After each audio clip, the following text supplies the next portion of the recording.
This is Calvin Castine. It's 10:45 a.m. on the Sunday morning, the 7th day of March 2004, and I'm standing in the St. Mary's driveway that exits off onto Route 9. The school is to our left. This is the sloping driveway, and we're looking towards Cedar Street in Champlain, where the water has risen. About half an hour ago, I was watching television and actually reading the paper and listening to television when I glanced up on Channel 5 during the Chris Matthews Sunday morning show. There's a little trailer on the bottom of the screen that said, "People are advised to stay away." So I said, I wonder what that's all about. And waited, and it started to run again, and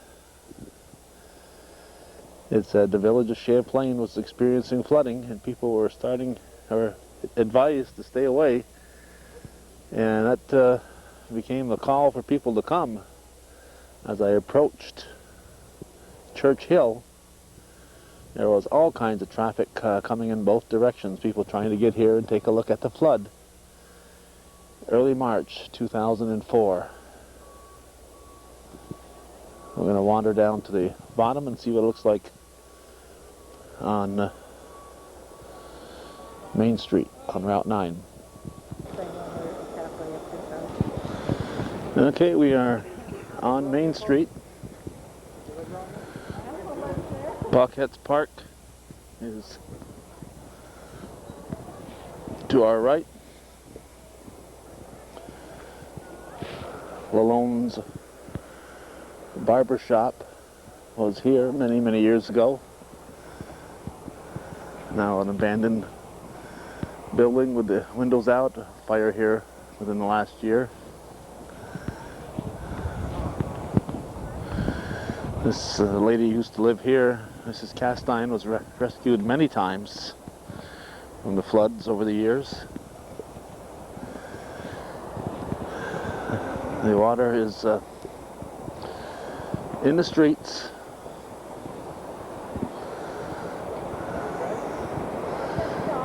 And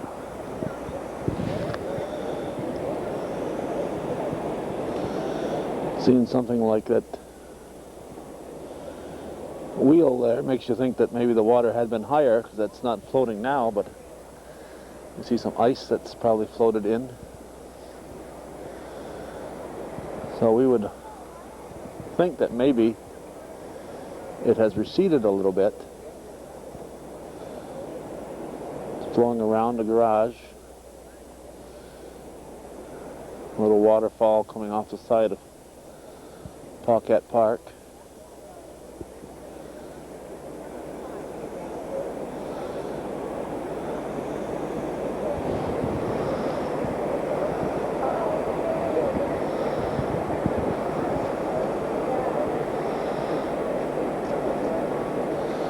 Like me, people wondering how far they can go without getting their feet wet. Temperature's about 30 degrees.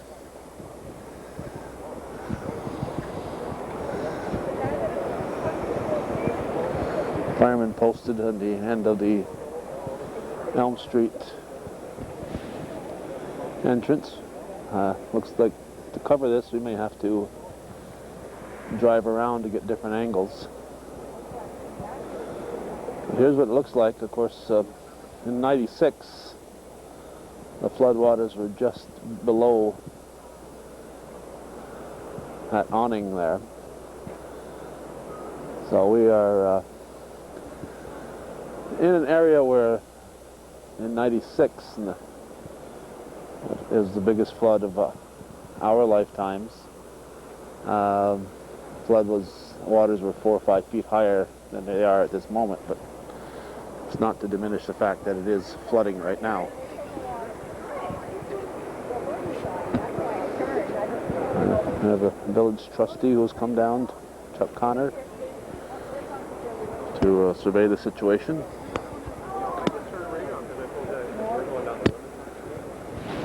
Back in '96, there was an auto parts store here that got flooded out and never recovered. One of the victims of the flood. And emergency workers taking a moment to wave to the camera.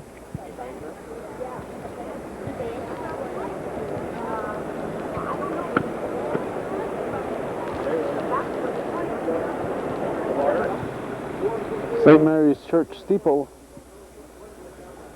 in the background, again looking towards Cedar Street. DJ's hairstyling ambiance, whatever it's called, is over in this area. You can tell from this vehicle parked here that the waters are up a bit.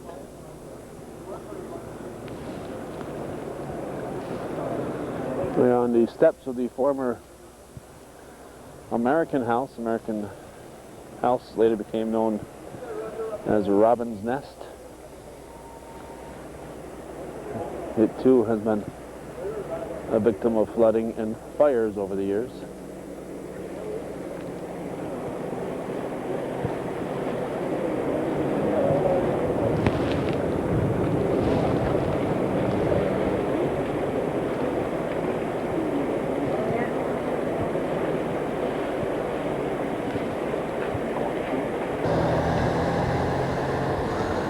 They've changed locations. We're now looking down River Street,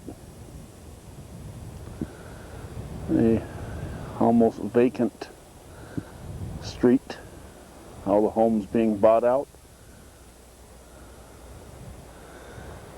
because of previous flooding. But from this spot, looks high and dry. We'll go to another angle.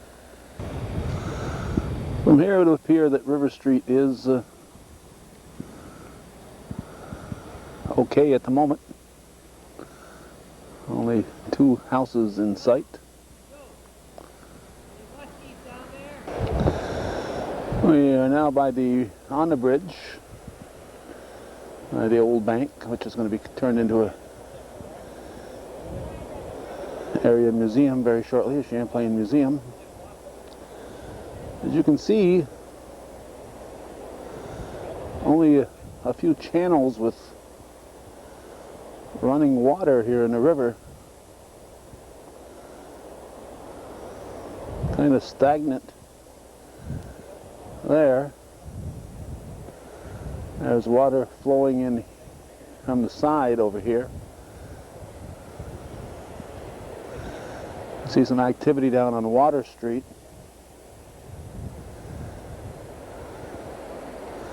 So the only flow seems to be on channels on the side, and that flow that we're seeing here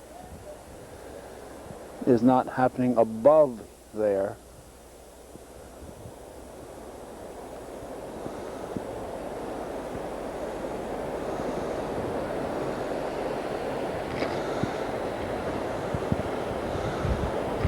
Again, many buildings bought out by the federal government and their flood program. The old grocery store, there was a bank and grocery store in that area, in Grand Union, and that moved. These buildings here owned by Wayne Patterson, they're for sale.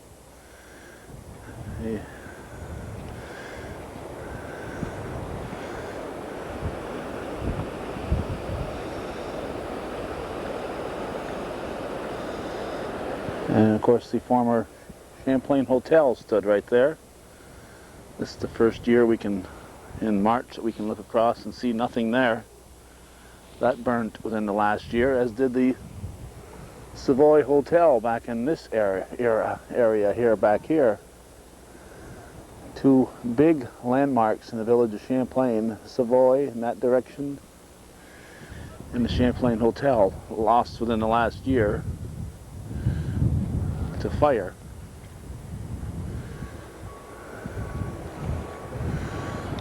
Again,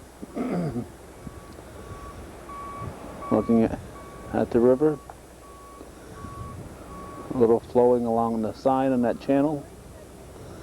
Flowing on this side is mainly the water that's rushing in through the downtown village and going back into the river. The river is trying to take a new route. A lot of interesting twists and turns to the Great Chazy River as it winds its way through the village of Rouse's Point. And you wonder why in years past, before the settlement, that the river didn't take the path of least resistance back then, which would have eliminated the problems that they're having now.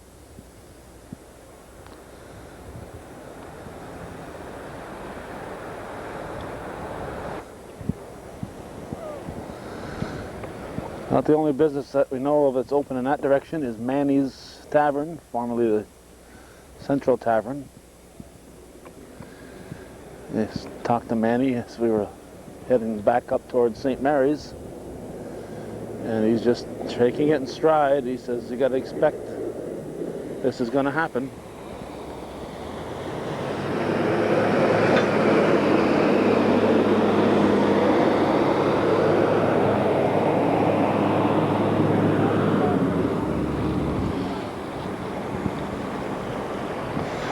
Here's the intersection of Main Street, Route 9, and Elm Street. A lot of turbulence right here. The building that stood here for so many years, we knew as Murch's Restaurant, and then Babby's Restaurant, and then finally just a home for the Babby family. That has been eliminated within the last couple of years. So much has changed due to fires and floods in the once bustling village of Champlain.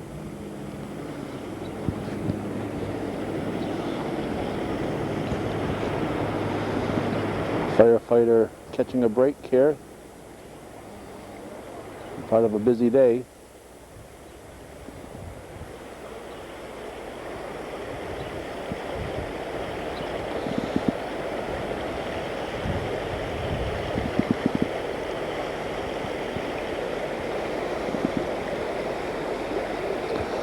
Sound of the rushing water is peaceful and soothing,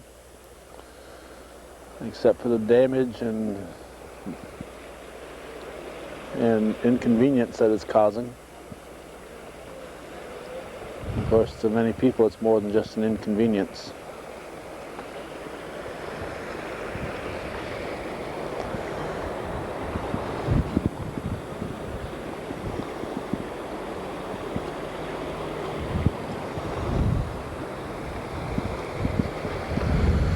I think we've seen all we can see in this particular area as small chunks of snow and ice float through.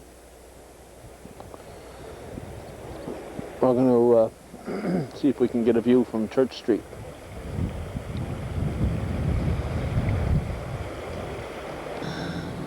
The churchgoers who attended 10:30 Mass were forced to park elsewhere. There's quite a few vehicles on Pine Street and some at the school. And they're just getting out of Mass now. It looks like they've set up an emergency center in the parking lot here. As we walk down,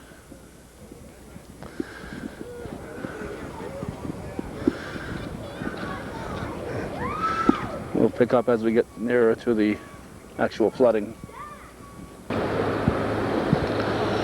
We're outside the former Methodist church, which is taking you back a lot of years before three steeples. Not sure if this little extension has a name, if it's part of Cedar Street or not, but it is completely flooded out. There are logs up here So obviously the water was flowing to move them, so it obviously has receded at this point. But there are logs that have drifted up here. I would guess that looking at that building right there, that we might be looking at the high water mark in the dark part of that those shingles on the side of the building.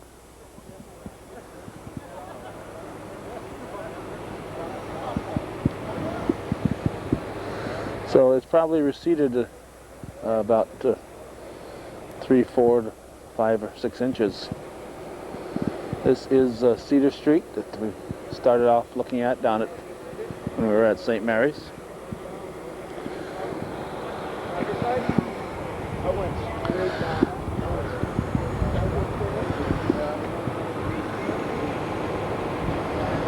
And here's how it's flowing at the end of Church Street.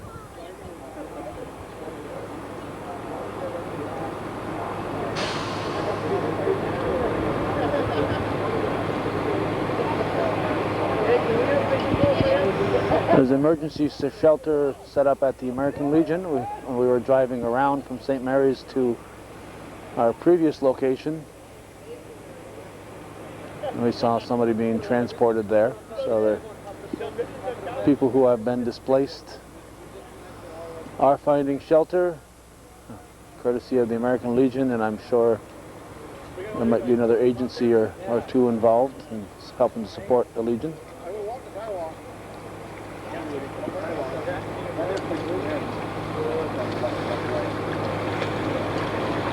I would assume that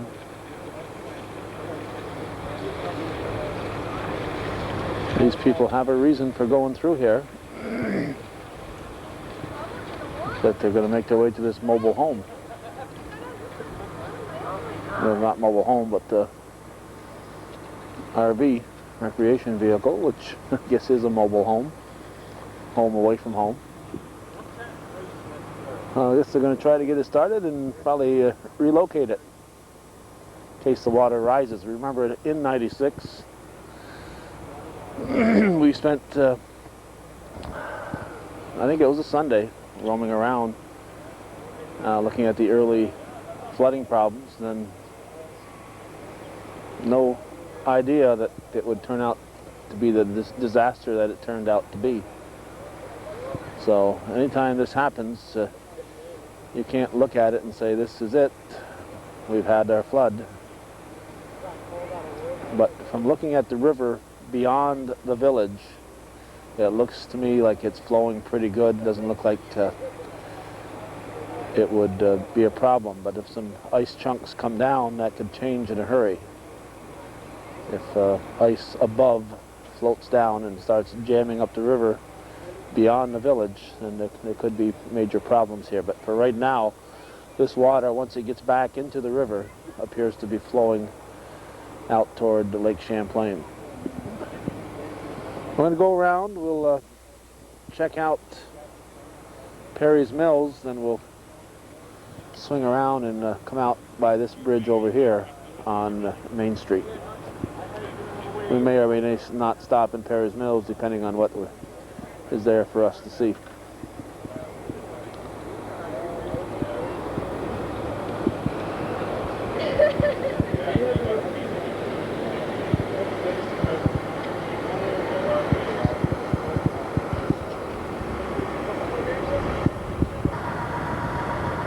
We have made our way now to Main Street, across from Champlain Laundry and Cleaners.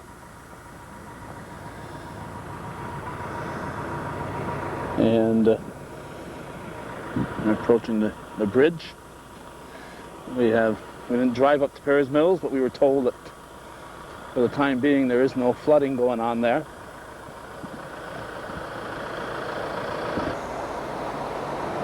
Being very, very, very perceptive, I think I have discovered what the problem is here. Here are ice chunks. Chunks and chunks and chunks of ice. And they have jammed up against the bridge next to what used to be Coulombe's store, and before that Adrian LaFontaine's many, many years ago. And here are the ice chunks. That's Church Street over that away, where we were last. We were up that direction just a bit. But this ice here is rerouting the river, and my earlier question of why before man came here the river didn't take that what is now appear to be easier route, and for a very obvious reason, there was no bridge here to stop the ice chunks. We'll cross the bridge and show you that some have gotten through. Water is high on the other side of the bridge. There are some ice chunks that have, my guess is if we looked underneath, we'd find that chunks are right up to the bottom of the bridge all the way through. Some water is making it through. Here's what it looks like on the side of former Ankhill's Bakery, in back of Ankhill's Bakery. You can see the water flowing through here, and the ice chunks are over in that direction, and I would imagine underneath we may wander down there and see if we can get an under the bridge look. But here's an over the bridge look.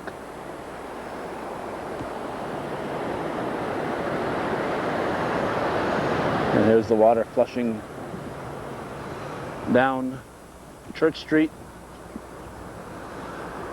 onto Main Street, Route 9. How you doing, Bart? Moore's is here, Rouse's Point is here.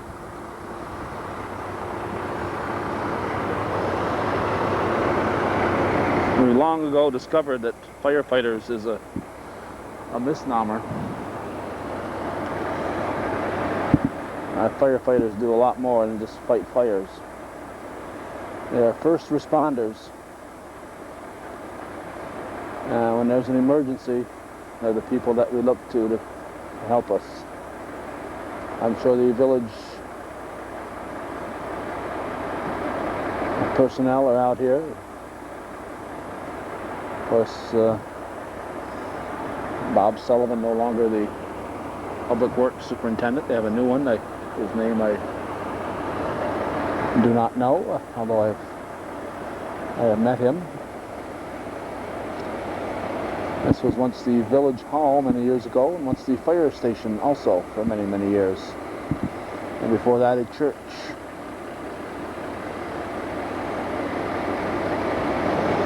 Most recently a knitting operation, and to my knowledge they have closed up. To the best of my knowledge, that is.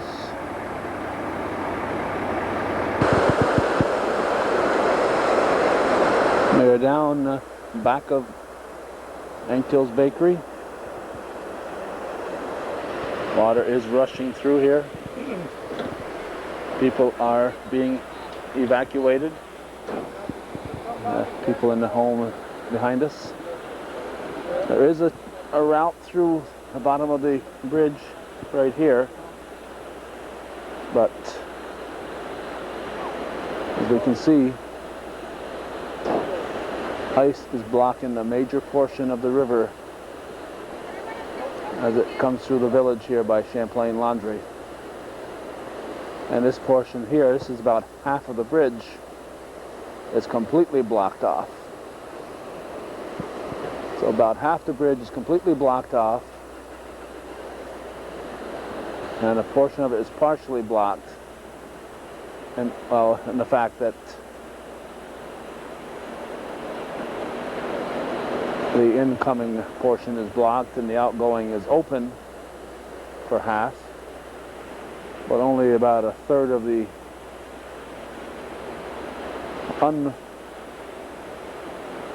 unblocked part, only about a third of that here is coming through on the other side. So only about 1/6 to 1/5 of the river is operating in this direction. And in case you're wondering, yep, we got some gas line going through here. There's a gas line coming through, heading up the other end of the village.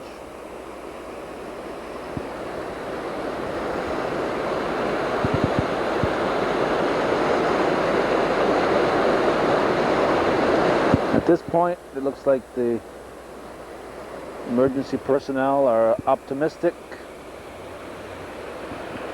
but guardedly so. They've seen too many times that things have taken a sudden turn.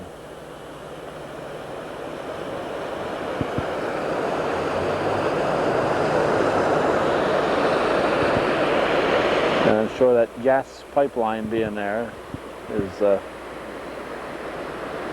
cause for part of their concern.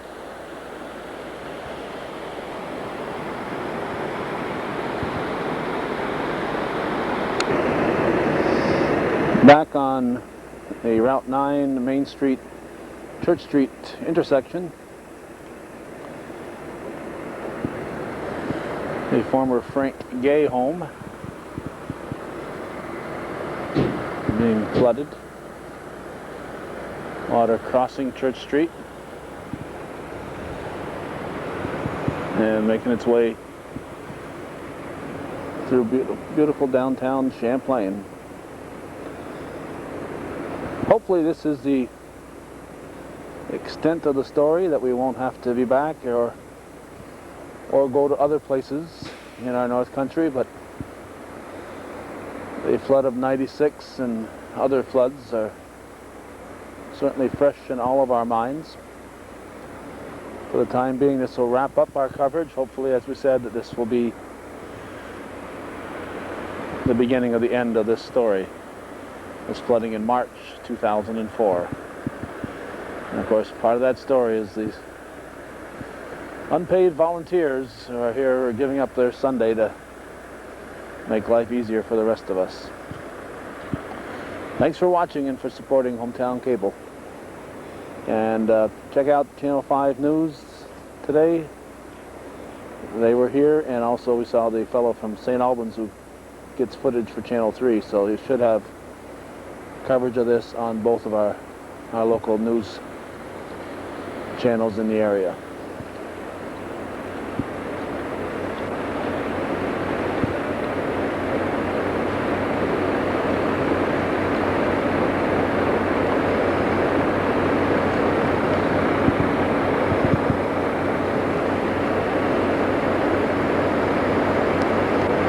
Well, we thought we were on our way out, and we were told to look in back of the laundry.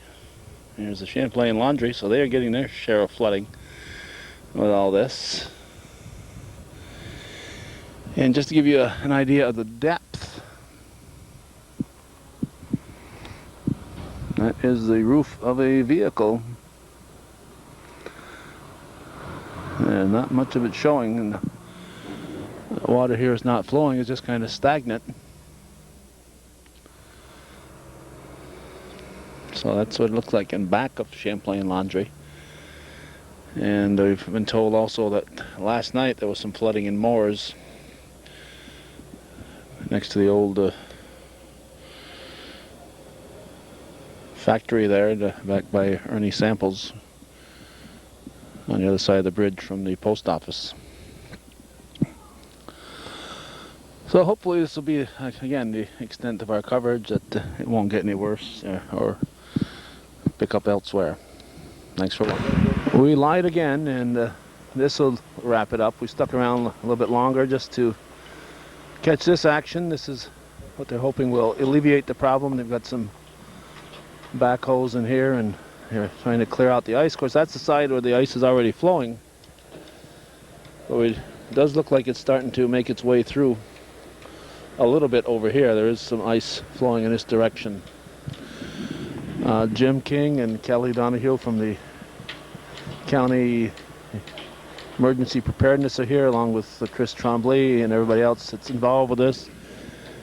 Ken LaPlante just arrived back in town. He's the owner of the Champlain Laundry, and he was out of state and just arrived. Hadn't even been home yet when he came by here to assess the damage. Of course, he's got some problems at the laundry with the floodwaters. So this will be our final look for the moment here at the flooding in Champlain on this 7th of March.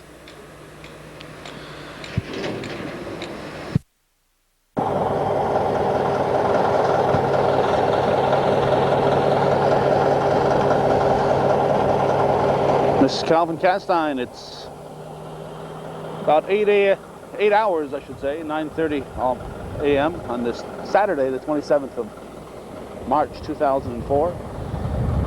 About 7 to 8 hours after the event took place. We're on the Hayford Road in the town of Champlain, just outside of Rouse's Point. And we're here to look at the railroad cars as they are to be put back on the tracks, hopefully. According to Henry Gooley, a neighbor down the road, he heard what he thought was thunder about 1:30, 2 o'clock this morning. And listening to the scanner, he soon found out what was going on.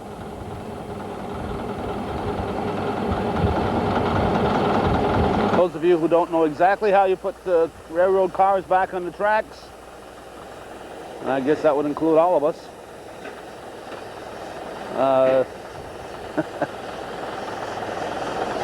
I'd be awfully cautious moving in front of that little baby.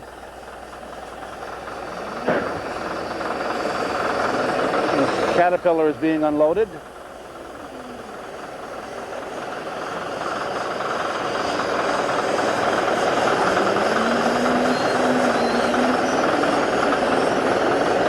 RJ Conrail, I believe, is what the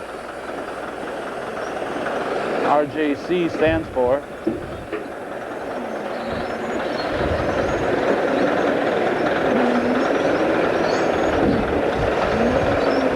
RJ Corman, excuse me, RJ Corman.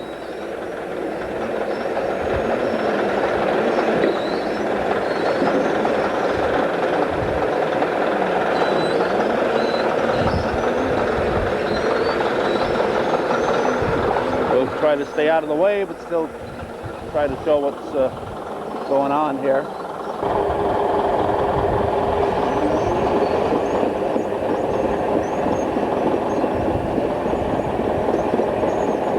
Temperatures in the low 40s. Brisk wind coming. Almost feels like coming straight at me, and I'm facing in what I would think would be kind of an easterly direction. When the roads twist and turn, you're never quite sure which direction you're going at a given time. I guess the first thing you do is you call a derailment services.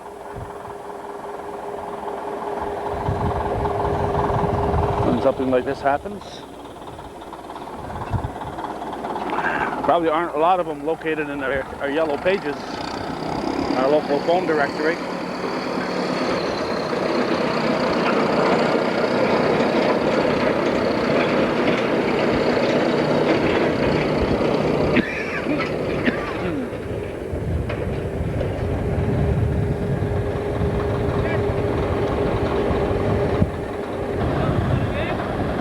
Not sure how close I'll be able to get to all this.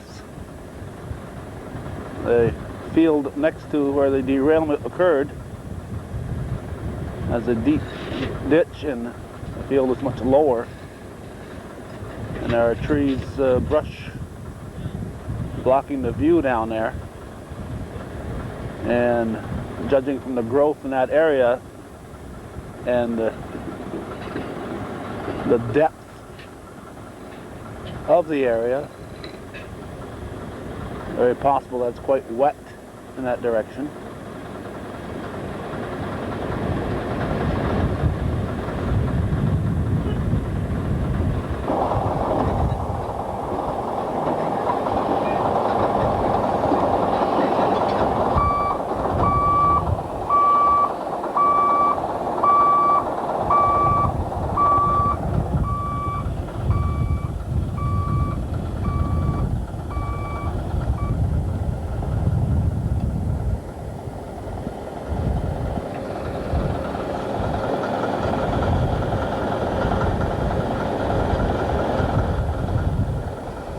Canadian Pacific Railway.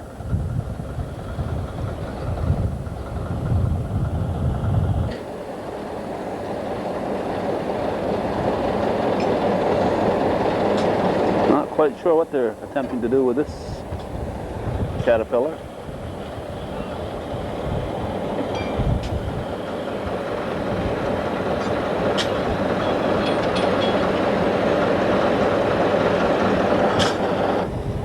Alright, what they've done is they've attached this arm here, I don't know, like a crane arm, and apparently they'll put some counterweights over on this side to keep it from tipping, and they'll use this caterpillar here to hoist. Dennis Richards, who's nearest here, said that they will go over the top of the vehicle and lift it from the opposite side. We'll see, hopefully, if it doesn't take too long.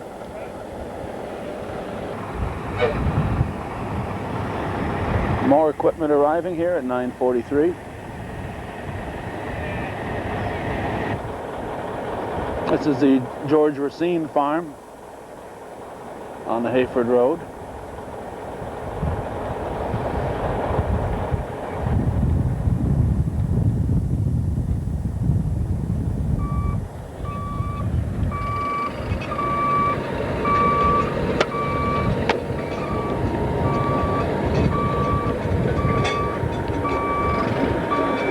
One person, Dennis Richard, told us that he heard that it was a switch up there that caused the problem. There's a couple of cement cars and a car with some fuel in it in front of them. So it looks like there's a total of 3 cars that are off the rails.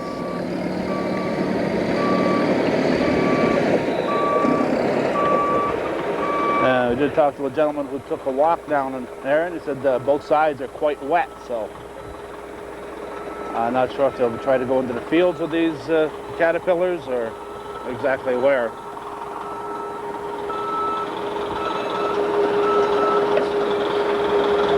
Morning of March 27th.